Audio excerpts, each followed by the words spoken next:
तो स्वागत है आपका हमारे YouTube चैनल पर। और अगर आपने मेरा YouTube चैनल सब्सक्राइब नहीं किया तो सब्सक्राइब करिए, ताकि मैं आपको बताऊंगा कि इतिहास में हुआ क्या, आखिर किन पार्टियों ने किन लोगों को किस तरह से ठगा है, मैं आपको बताऊंगा। और वो आपने सुना होगा ना कि हमें तो अपनों ने लूटा, गैरों में कहाँ दम था, हमारी कश्ती वहाँ पर डूबी जहाँ पर पानी कम था। इस वक्त देश, क्योंकि हिंदुस्तान हमारा लोकतंत्र है और लोकतंत्र की खूबसूरती यही है कि वहाँ पर चुनाव होते हैं।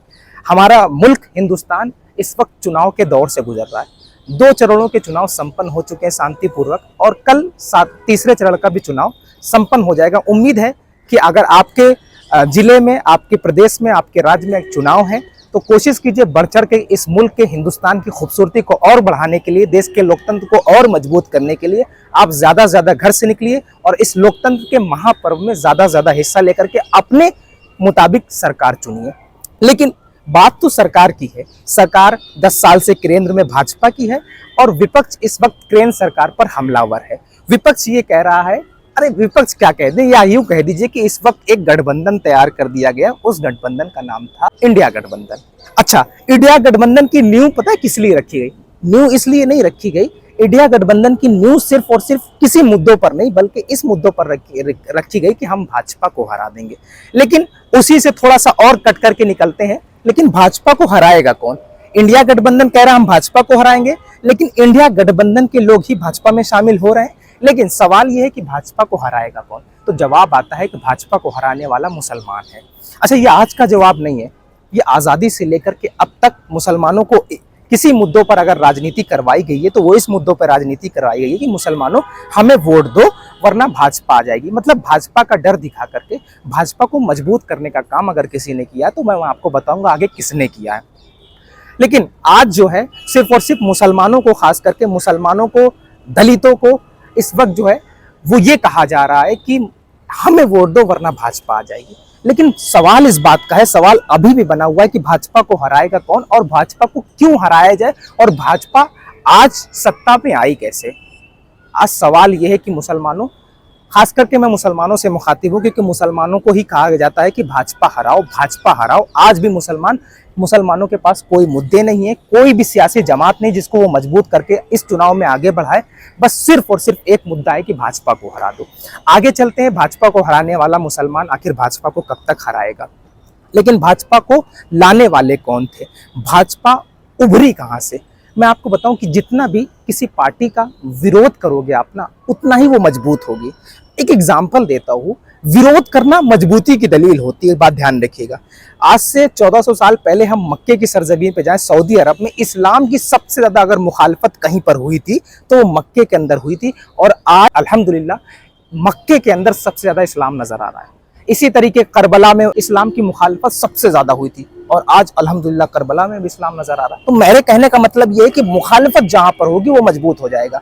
आज भाजपा की मुखालफत हुई और भाजपा इस वक्त जो है, आज भाजपा पार्टी पूरे देश में राज कर रही है, सरकार है, 15 से 20 राज्यों में उनकी सरकार है। लेकिन सरकार बनी कैसे? आखिर पार्टी आई कैसे? मुसलमानों के पास एक जुनून पैदा कर दिया गया, मुसलमानों को एक नशा दे दिया गया, और किसी भी कौम को बर्बाद करना हो तो उनके जवानों को बर्बाद कर दो, उनके जवानों में एक जुनून डाल दो, उनके जवानों को नशे की तरफ आदी कर दो। मुसलमानों को शराबी नहीं बनाया गया, मुसलमानों को जुआड़ी नहीं बनाया गया, मुसलमानों को अफीम पीने वाला नहीं बनाया गया। मुसलमानों को एक नशा दिया गया, जिस नशे का नाम था, कांग्रेस कह रही है भाजपा को हराओ, भाजपा हराओ, भाजपा हराओ। ये हमारे मुस्लिम नौजवानों के अंदर बैठा दिया गया, स्लो पॉइजन देने के काम किया गया आज़ादी से लेकर के अब तक। और आज भी मुसलमान मुद्दों की राजनीति छोड़ करके सिर्फ भाजपा को हराने की राजनीति कर रहा है। अब मैं आपको डेटा के मुताबिक मैं आपको बताऊंगा कि भाजपा हराने का जुमला, भाजपा हराने का जुमले कहां से आए थे और कब से शुरू हुए, और कब कब मुसलमानों ने विरोध किया, और कब कब भाजपा इख्तिदार में आई, भाजपा पार्टी इस सरकार पर आई, कब कब सरकार बनाई और किस वक्त तक मजबूत होती रही। कंप्लीट लास्ट तक देखिएगा। मैं तारीख और परसेंटेज भी बताऊंगा, किस तारीख में, कहां पर और कैसे, किस परसेंटेज से भाजपा का ग्राफ जो है वो आगे बढ़ा है। मैं आपको बताऊं कि 1984 में ये जो जुनून चढ़ा हुआ था ना मुसलमानों के अंदर कि भाजपा हराओ, भाजपा भगाओ, भाजपा भगाओ, ठीक है, अच्छी बात है कि आप किसका विरोध करें, ये आपकी मर्जी, लेकिन ये जो जुमले आते थे वो उधर से आते थे। अच्छा, 1984 में 1984 में हिंदुस्तान के अंदर भाजपा के सिर्फ और सिर्फ 2 सांसद थे। कितने सांसद थे? 2 सांसद थे। यानी 2024 में आज लगभग 300 प्लस सांसद हैं और 1984 में 2 सांसद थे। अभी मैं 2 सांसद से शुरुआत करता हूं। जब 2 सांसद भाजपा के आ गए तो कांग्रेस को लगने लगा कि कोई दूसरी पार्टी इस वक्त जो है अब वो हमारे लोकसभा में आने लगी है। अब दूसरी पार्टी जो है वो एक दूसरी पार्टी की इब्तिदा हो गई, दूसरे पार्टी की शुरुआत की हो गई है, तो अब क्या किया जाए? फिर वही मुसलमानों। 1989 में लोकसभा का चुनाव आया और भाजपा ने चुनाव लड़ा और विपक्ष की पार्टियां ये कह रही थी कि अभी 202 सीट आई हैं और 200 सीट आएंगी और फिर मुसलमान मारा जाएगा, मुसलमान मस्जिद तोड़ दी जाएगी, मुसलमानों को एक नशा देने लगे, शुरुआत करने लगे, मुसलमानों डरो भाजपा आने वाली है, मुसलमानों डरो। अब मुसलमान बेचारा डर गया, बेचारा भोला भाला था, सिखाया गया। 1984 में 2 सांसद थे, 1989 में यानी 1989 में चुनाव लड़ा, भाजपा के पास 2 सांसद से बढ़कर के 85 सांसद हो गए। मतलब तुम्हारे विरोध करने का, क्योंकि विरोध, अब मैं आपको बताऊं कि विरोध कैसे किया गया। विरोध जो है आज जो है सोशल मीडिया है, पहले विरोध नहीं था, मतलब जानता ही नहीं था कांग्रेस के अलावा, कौन जानता था? मैं तो बचपन से सिर्फ कांग्रेस सुनता आया हूँ। हमारे पास सोशल मीडिया नहीं था, हमारे पास टेलीविजन नहीं था, हमारे पास मोबाइल नहीं था, हमारे पास रेडियो भी बहुत कम लोगों के पास हुआ करते थे, साइकिल भी बहुत कम लोगों के पास हुआ करती थी, तो हिंदू मुसलमान का चांसेस बहुत कम था। मतलब मिसाल के तौर पे हम जिस मोहल्ले पे रहते थे, मुझे अपना बचपना याद है कि उस मोहल्ले में 1 टीवी थी और 15 घर थे। मतलब कोई भी अगर खबर या कोई मूवी देखना था तो उस घर पे जाना पड़ता था। मतलब जो है अफवाहें जो है इतनी तेजी से नहीं फैल रही थी, लेकिन तुम्हारा विरोध दर्ज करवाना भाजपा को मजबूत करना, क्योंकि जितना तुम विरोध करोगे उतना भाजपा मजबूत होगी। अभी मैं आपको बताऊंगा कि भाजपा मजबूत कैसे होती जा रही है। असल में भाजपा को तो हम लोग जिताते ही नहीं है ना। मुसलमानों सोचो, इस एक वक्त के लिए सोचो, क्या तुमने कभी भाजपा को वोट दिया है? क्या तुमने कभी सोचा है कि भाजपा की सरकार बन जाए? फिर क्यों भाजपा की सरकार बन रही है? तुमसे क्यों कहा जा रहा है? जब तुम हो 20%, जब तुम हो 20 करोड़, 120 करोड़ वालों को हराने चले हो, आखिर कहा क्यों जा रहा है? आखिर सिर्फ और सिर्फ कहा इसलिए जा रहा है ताकि भाजपा को मजबूत किया जाए। मैं यूं कह लीजिए, भाजपा ही कांग्रेस और कांग्रेस ही भाजपा है। तो मैं बात कर रहा था 1989 के चुनाव की। 2 सांसद से बढ़कर के 85 सांसद जो है इंडिया पार्लियामेंट में आकर के पहुंच गए और वो भाजपा की रणनीति, राजनीति और भाजपा की जो नीति है उस नीति के तहत काम करने लगे, उस नीति को आगे बढ़ाने लगे और भाजपा आगे आ गई 85 सीटों के साथ। अब वो जो है दहाड़ने लगी। फिर मुसलमानों को जुमले दिए गए, मुसलमानों 85 सीट जीत गए, मुसलमानों कल ये सरकार में आएंगे, सोचो तुम्हारा क्या हाल होगा, मुसलमानों ये तुम्हें बर्बाद कर देंगे, मुसलमानों तुम इस वक्त जो है वो सिर्फ और सिर्फ भाजपा हराओ। मुसलमानों पर और जुनून चढ़ा, जबर के साथ मुसलमानों को ये कहा गया कि भाजपा हराओ। मुसलमान बेचारा भाजपा हराने का नारा आज भी दे रहा है, कल भी दे रहा था, आज भी दे रहा है। फिर चुनाव हुआ। अब मैं आपको बता दूं, जो 1989 पे जो परसेंटेज था भाजपा का जीतने पे, वोट शेयर जितना हासिल किया था वो 11.36% था, यानी लगभग 12% था। 1991 में यानी 1991 में भाजपा ने चुनाव लड़ा और 120 सीटें जीती। मतलब 85 सीट से आगे बढ़कर के कितनी हो गई? 120 सीट जीती। आखिर ये जीत क्यों रहे थे? क्योंकि विरोध तुम दर्ज करवा रहे थे। 120 सीट जीती। अब जो है 11.36% से बढ़कर के भाजपा का वोट परसेंटेज 20.11% हो गया, यानी लगभग 8% और बढ़ गया। मुसलमानों पर जुनून कम नहीं हुआ। मुसलमानों ने फिर, मैं सिर्फ बताने वाला हूं कि तुम जितना विरोध दर्ज कराओगे उतना ही दूसरी कौमें, दूसरी ताकतें, दूसरी पार्टियां मजबूत होंगी। फिर मुसलमानों पर जो है वो है और जुनून चढ़ा 1996 में, 1996 में। 1992 का दंगा हो चुका था, बाबरी मस्जिद गिरा दी गई थी, बाबरी मस्जिद का ताला खुलवा दिया गया था, सिख दंगा हो चुका था, बहुत सारे दंगे हो चुके थे। मतलब मुल्क में जो है अमन और शांति को बिगाड़ने वाले बिगाड़ चुके थे। अब उसी का फायदा उठाने वाले थे, क्योंकि राम मंदिर का ताला खुल चुका था। राम मंदिर जो है, बाबरी मस्जिद तोड़ दी गई थी, शहीद कर दी गई थी। तो अब भाजपा के पास भी मुद्दा आ गया था और कांग्रेस के पास ये मुद्दा आ गया था, मुसलमानों तुम्हारी मस्जिदों को तोड़ रहे हैं। अब मुसलमान क्या बेचारा भोला भाला, उस पर जुनून चढ़ा हुआ। मुसलमानों ने फिर भाजपा को हराने के लिए फिर ठेका ले लिया। फिर चुनाव हुआ 1996 में। 1996 में फिर लोकसभा का चुनाव हुआ। इस बार जो है 120 सीटें नहीं बल्कि सीधे छलांग मार करके 160 सीट जीत करके लाई, हिंदुस्तान की पार्लियामेंट में दहाड़ने लगी। और अब वोट परसेंटेज 20% से बढ़ करके 20% से बढ़कर लगभग 21% हो गया, यानी 1% वोट शेयर और बढ़ा। वोट शेयर जो है 1% बढ़ा, लेकिन सीटें बहुत ज्यादा बढ़ी। ठीक, फिर आगे चलते हैं। ऐसे ही जो है मैं आपको बता दूं, जब 1996 में हो गया, फिर 1998 में भी चुनाव हुआ। 1989 में सरकार, क्योंकि अब ये 2-2 साल का गैप हो रहा है, मैं आपको बता दूं, इसलिए क्योंकि सरकार गिरती है। सरकार ने समर्थन दे दिया किसी और को, सरकार गिरी, सरकार दूसरी बनी, ऐसा हुआ। ठीक है, 1991 में यानी 1991 में अगला चुनाव हुआ और वहां पर 2% वोट शेयर 1998 में। मुसलमानों, ये जो 2 साल का गैप दिख रहा है ना आपको कि 2 साल में कैसे चुनाव हो रहा है, असल में सरकार गिरती और बनती थी। आप जाकर के तारीख तलाशिएगा, लेकिन मैं जब चुनाव हुआ मैं उसका जो है आपको पूरी तरीके से प्रूफ के साथ बताता हूं कि 1998 में अब जो है जब चुनाव हुआ तो भाजपा 182 सीट थी। परसेंटेज जो है वोट परसेंटेज अब बढ़ गया, 20% से बढ़कर के सीधे 5% छलांग मारा, 25.59% बढ़ गया। ये मुसलमानों, तुम्हारी मुखालफत का नतीजा ये था, क्योंकि तुम्हारी मुखालफत ही लोगों को इकट्ठा करना है। तुम 20% हो, तुमने सोचा था कि हम इनसे लड़ जाएंगे, लेकिन सोचिए मुसलमानों, आप भाजपा को हरा लोगे? नहीं हरा पाओगे, सिर्फ और सिर्फ तुमको कमजोर करने के लिए और उनको मजबूत करने के लिए। क्योंकि तुम अगर विरोध करोगे तो बहुसंख्यक वोट ये समझेगा, बहुसंख्यक लोग ये समझेंगे, अरे हमारे हिंदुओं का विरोध किया जा रहा है, अरे हमारे मंदिरों का विरोध किया जा रहा है, अरे हमको खत्म करने का विरोध किया जा रहा है। अब सोचिए, तसव्वुर कीजिए, मुल्क के अंदर एक जुमले दिए जाते हैं कि हिंदू खतरे में है।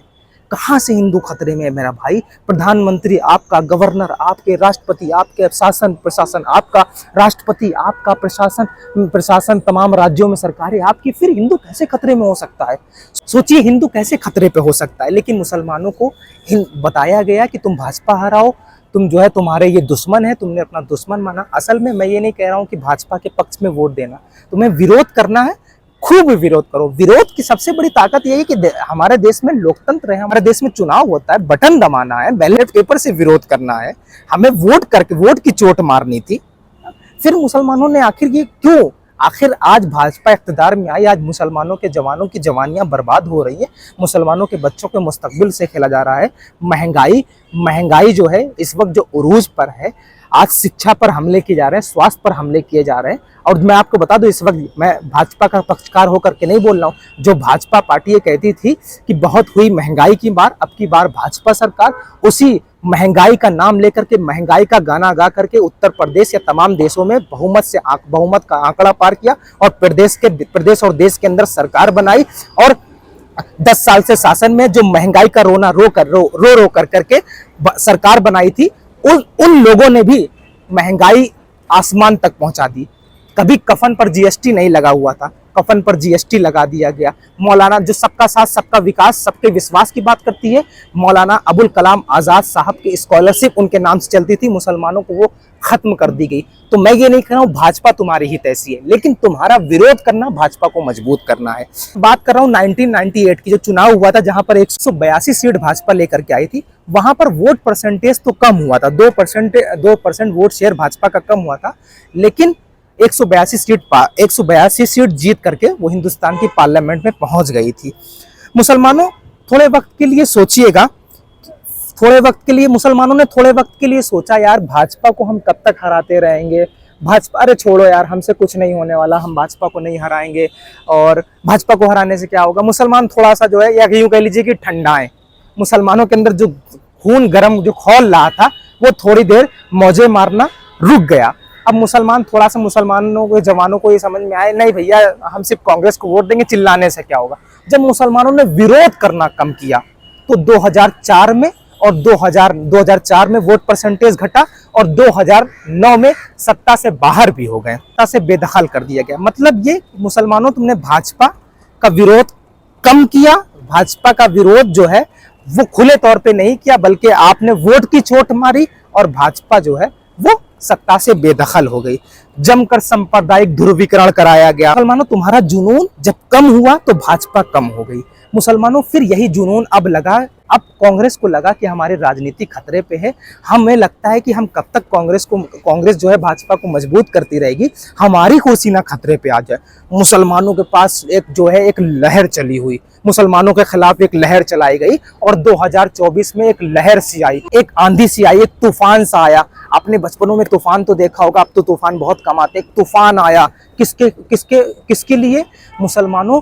एक तूफान आया, उस तूफान का नाम था मोदी लहर, भाजपा की लहर, भाजपा लहर, मोदी लहर। और वो सन था 2014। 2014 में लोकसभा चुनाव होता है और फिर विपक्ष की पार्टियां, विपक्ष के लोग कम होते होते चले जाते हैं। जो पार्टी कांग्रेस से कमजोर थी, जो पार्टी फंड में कमजोर थी, 2-3 राज्यों में थी, वो पार्टी आज जो है वो भाजपा सरकार 2014 के बाद 2014 के लोकसभा चुनाव जीती। फिर उत्तर प्रदेश की बात कर लूं क्योंकि मैं उत्तर प्रदेश का शहरी हूं। उत्तर प्रदेश आया, उत्तर प्रदेश का चुनाव 2017 में आया। अखिलेश भैया चले गए, 5 साल तक मुख्यमंत्री बने, सोचा 10वें दूसरी बार मुख्यमंत्री बन जाएंगे, हम 10 साल मुख्यमंत्री बन जाएंगे। लेकिन भाजपा की लहर और भाजपा की आंधी आई।